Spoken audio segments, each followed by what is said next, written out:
지금 여기에서 좀 끝이 아니고 이제 상품을 좀 전체적으로 보실 필요가 있는 게, 지금 유가도 기존에 유지가 됐던 밴드가 깨졌습니다. 81.88 라인이 깨졌고, 그 다음에 지금 항생이 완전히 또 랠리가 걸려갖고, 그 다음에 골드 같은 경우가 기존 박스권에 존재를 하고 있어요. 지수는 약간 우하향을 했고요.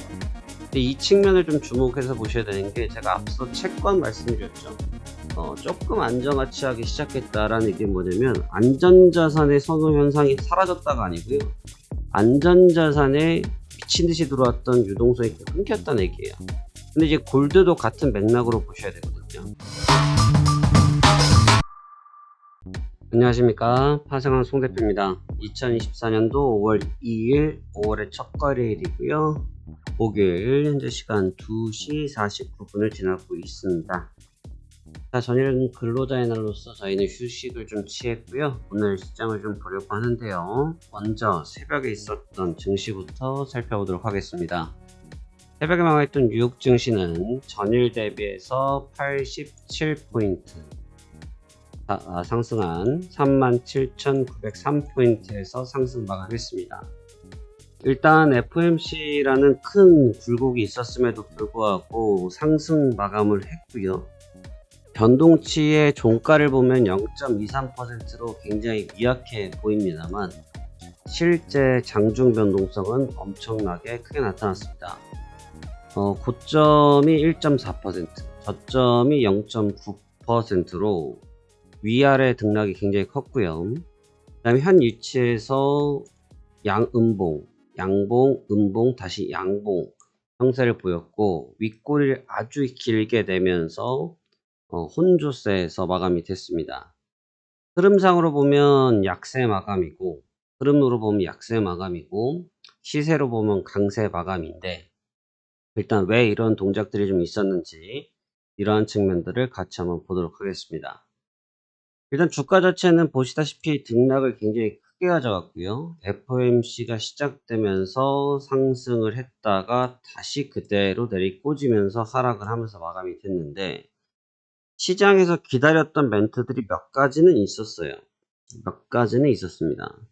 일단 첫 번째로는 금리 인상 가능성을 거진 없애버렸어요. 그러니까 지난 4월 중순 후반부터 시장에 좀 이상하게 멘트가 좀 풀렸던 금리 인상 가능성, 특히나 그것들이 연준의 임원들, 연준의 이사들의 입을 통해서 나오다 보니까 어떻게 보면 시장에 굉장히 좀 트리거가 될 수 있는 그런 좀 부담스러운 내용들이었는데, 그러한 내용들을 일단은 제일 큰 어르신께서, 파월 연준 의장께서 그 부분을 제거를 해주셨습니다. 지금 상태에서는 금리 인상 가능성을 굉장히 좀 낮게 보고 있다라는 부분, 그에 따른 불확실성을 제거한 측면은 긍정적으로 반응했다라고 보여지고요. 대신 시장이 다시 급등을 했다가 급조정을 받았던 이유를 살펴보자고 하면, 아마도 그 부분은 금리 인하 시기를 못 박아주지 않았기 때문이라고 보여집니다. 금리 인하 가능성에 대해서 언지를 정확하게 하지를 못하고, 현재 연준에서도 인정한 부분들이, 그러니까 물가 자체를 쉽게 잡히지가 않으니까 섣불리 금리를 결정할 수 없다, 이러한 멘트들을 하셨거든요. 근데 이제 그 측면들을 대다수 시장에서 바라볼 때 금리 인상 가능성은 줄어들었으나 금리 인하 가능성 또한 시간이 굉장히 뒤로 밀리겠구나라는 우려감으로 바뀌어지면서 시장 흐름 자체가 제한적으로 나타났습니다. 결과적으로 뭐 양쪽 다 1대1 승부를 했다, 1대1 승부를 했다, 이렇게 표현을 해야 될 것 같습니다만, 그래도 가장 중요했던 몇몇 가지를 좀 짚어봐야겠죠. 첫 번째로는 제가 앞서 말씀드렸다시피 정답은 이미 나와져 있다라고 말씀드렸습니다. 연준은 금리 인하를 할 거예요. 그렇죠? 인상에 대한 부분들도 최근에 코멘트가 분명히 있었습니다만, 인하 가능성이 높다는 것은 누구나 알고 있는 사실이죠. 결국 제가 말씀드렸던 내용이 뭡니까? 그 시기가 중요하다라는 부분인데, 그 시기를 못 박지 못하다 보니까 시장은 어떻게 해야 될지 감을 못 잡고 있는 거죠. 왜 그럴 수밖에 없냐? 앞선 4월에서도 그러한 부분들 때문에 변동성이 나타났던 상황이기 때문에 좀 못을 박아줬으면 좋겠는데 그런 못 박아주는 행위를 살펴보지 못했다. 이게 팩트가 될 것 같습니다. 지금으로서 이 부분으로 인해서 좀 안정화가 된 몇몇 가지가 있는데 첫 번째로는 국채가 조금 안정화를 취했습니다. 국채가 지금 다시 급반전을 하면서 4.6선에 유지를 하고 있긴 합니다만 일단 국채가 4.7, 4.8 특히나 이제 10년물이 4.7, 4.8을 계속 넘보던 시기가 있었거든요.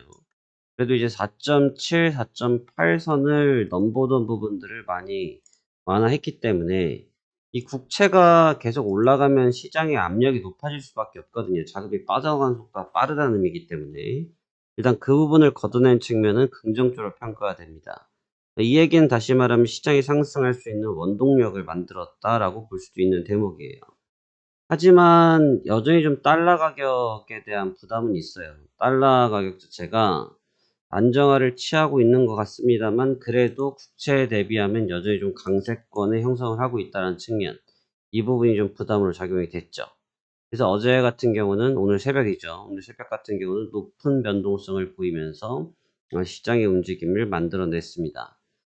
근데 이제 중요한 연준의 총 가장 큰 인사께서 말씀하시기에 일단 인상 가능성을 접어주셨기 때문에 금리 인상을 할 수 있을 거라는 우려감들은 그냥 불식되었다고 보시면 됩니다.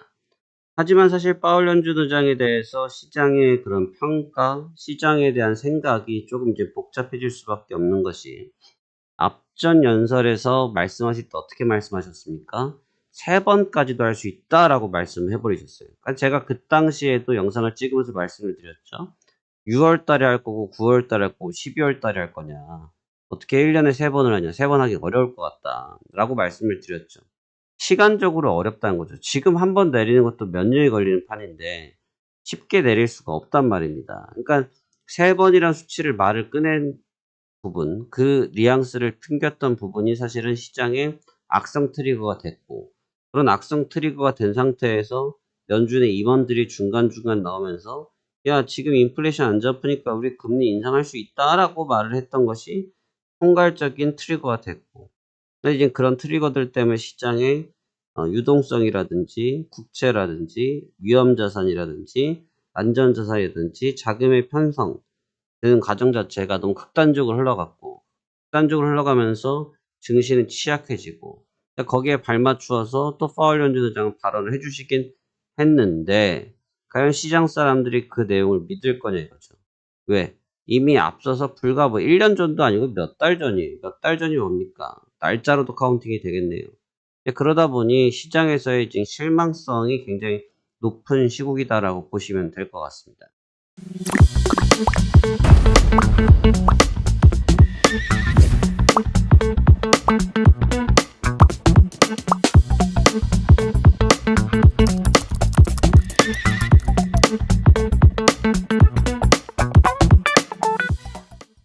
특히나 지금 이 빠진 패턴이 좀 좋지가 않아요. 제가 앞서 설명을 드렸던 것처럼 첫 번째 다우지수가 급락을 맞았고 급반전하는 모습 기가 막혔다. 대신 여기서 개파락 빠진 거 굉장히 위험하게 빠졌는데 다음날 무조건 올라야 된다라고 말씀드렸고 그 다음날까지는 말씀을 드렸어요.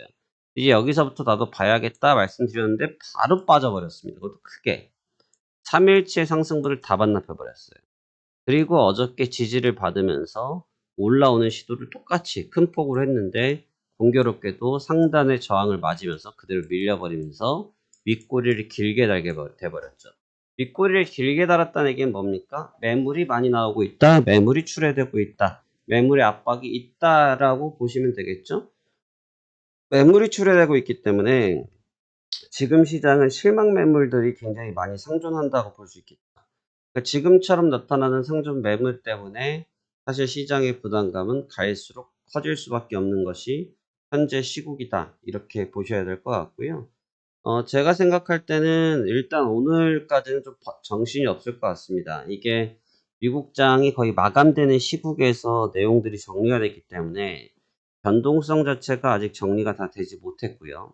변동성이 정리되지 못했다는 건 뭐냐면 시장을 여러분들이 이해를 할 줄 모르시면 그냥 쉽게 생각하시면 되는데요. 어떻게 생각하시면 되냐면 집에서 집들이를 했어요. 집에서 집들이를 했는데 물론 이제는 좀 액티브하시고 손이 빠르신 분들은 오늘 토요일 날 집들이하고 새벽까지 집들이하고 또 일요일 날 이어서 집들이를 하실 수도 있죠. 근데 이제 통상적으로는 토요일 날 집들이를 하고 일요일 날 뒷정리를 좀 해야 되니까 보통 이어서 잘 못하죠. 제 기준은 그렇습니다. 이제 그와 마찬가지의 개념이에요. 그러니까 시장도 파동을 크게 내면 그 파동을 크게 내면서 포트폴리오에 대한 부분에 조정이 좀 필요합니다. 그러니까 여러분들 기준으로 생각하시면 안 돼요. 시장은 여러분이 기준이 되는 사람이 아니고 저도 기준이 되는 사람이 아니고요. 시장에서 말씀드린 기준은 뭐냐면 우리는 선물을 해봐야 뭐 1개, 저희 고객님들 많이 하시는 분들 뭐 20개 요 정도인데 사실 개인 기준으로 봤을 때는 굉장히 큰 물량입니다만 시장에 바라볼 때는 뭐 아무것도 아니죠. 근데 이제 기관들 이런 친구들의 자산들 형성됐을 때 포트폴리오가 많이 구축되어 있는데 오늘 새벽처럼 변동성이 나와버리면 그 포트폴리오들이 다 꼬여버립니다. 아마 그 리밸런싱 작업들이 좀 필요로 할 것으로 보여지고 그래서 오늘 저녁까지는 좀 산만한 동작이 이어질 것으로 보여집니다. 그 이후에 아마 방향성 탐색을 좀 강화시킬 것으로 보여지는데요. 지금 여기에서 좀 끝이 아니고 이제 상품을 좀 전체적으로 좀 보실 필요가 있는 게 지금 유가도 기존에 유지가 됐던 밴드가 드디어 깨졌습니다. 81.88 라인이 깨졌고 그다음에 지금 항생이 완전히 또 랠리가 걸려버렸고 그다음에 골드 같은 경우가 기존 박스권에 존재를 하고 있어요. 지수는 약간 우하향을 했고요. 근데 이 측면을 좀 주목해서 보셔야 되는 게 제가 앞서 채권 말씀드렸죠. 조금 안정화치하기 시작했다라는 얘기는 뭐냐면 안전자산의 선호 현상이 사라졌다가 아니고요. 안전자산에 미친 듯이 들어왔던 유동성이 끊겼다는 얘기예요. 근데 이제 골드도 같은 맥락으로 보셔야 되거든요. 근데 이제 그 유동성이 끊기기 시작했기 때문에 사실 안전자산의 골드 가격이 빠질 확률이 좀 있는데 여기서 가격이 조정을 받았을 때 과연 그러면 위험자산이라 평가되고 있는 지수 상품들은 어떻게 평가될 것이냐가 관건이 될 것 같습니다. 그 측면을 아주 주목해서 보셔야 될 것 같고 안전자산과 위험자산의 가격의 대칭형 그다음에 비대칭형이라고 우리가 보통 표현을 하는데 자산의 대칭형이라는 건 뭐냐면 쉽게 말하면 채권 가격이 오르면 주가는 어떻게 되겠어요? 내리죠. 반대로 채권 가격이 내려오면 주가는 올라가는 이런 구조를 취합니다. 그러니까 지금 그러한 상황을 좀 수습하는 시간이 오늘 저녁이 좀 될 것으로 보여지고 그다음에 이제부터는 아마 지표에 굉장히 민감도가 올라갈 겁니다. 왜 지표에 민감도가 올라갈 거냐면 평상시에도 지표에 대한 민감도가 올라가 있는 상태죠. 하지만 연준에서 물가에 대한 부분을 얘기한 측면을 잡으려고 하는 것은 아니고 지금 고용이라든지 이런 생산이라든지 실업이라든지 이런 부분에 연준이 계속 발을 담겠다라고 얘기를 했어요. 계속 체크를 할 수밖에 없다. 근데 이제 물가가 잘 안 잡힌다라고 하고 표현을 했는데 여기서 조금 더 서프라이즈하게 봐야 될 건 뭐냐면 아마 기준 예상치보다 소폭만 하회를 해주면 아마 연준에서는 발빠르게 금리를 한번 인하를 하는 테스트를 하려고 시도를 할 가능성이 높다라는 게 지금 어제 발언에 숨겨진 의견이 되겠죠. 연준에서는 지금 그러한 말씀들을 하셨습니다. 우리가 시기가 돼서 금리 인하를 하게 된다고 하면 한다고 하면 현재 데이터에 좀 안정화가 된다고 하면 우린 좋을 것 같다라고 했고 또 최근에 시장에서 말하는 부분 야 스태그플레이션 누가 그렇게 말하는데 이런 뉘앙스로 말씀하셨어요. 그런 정도 상황은 아니다 라고 말씀을 하셨거든요. 그러다 보니 결국은 이첫 금리 인하 시기를 카운팅하는 것에 있어서 11월, 12월 뭐 올 연말을 체킹하고 있는데 변수는 6월은 제가 볼 때는 좀 물 건너간 단계고 아마 9월 정도가 변수가 되지 않을까. 그래서 아마 그 부분을 좀 빠르게 한다고 하면 시장의 유동성은 폭발적인 증가율을 기대하면서 상승 효과를 노려볼 수 있지 않을까라는 생각을 가지고 있습니다. 자, 시장의 내용이 상당히 복잡한 것 같습니다만 간결합니다. 제가 말씀드렸죠. 정답지는 이미 정해져 있는 FOMC다.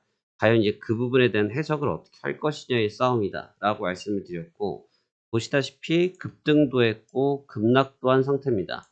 양쪽의 의견이 모두 열려있는 상태라고 볼 수 있겠죠.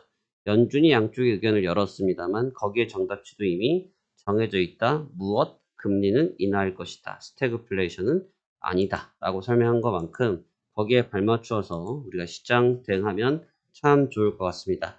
자, 그러면 오늘도 성공 투자하시길 바라겠고요. 남은 시간 잘 대응하셔서 좋은 결과 있으셨으면 좋겠습니다.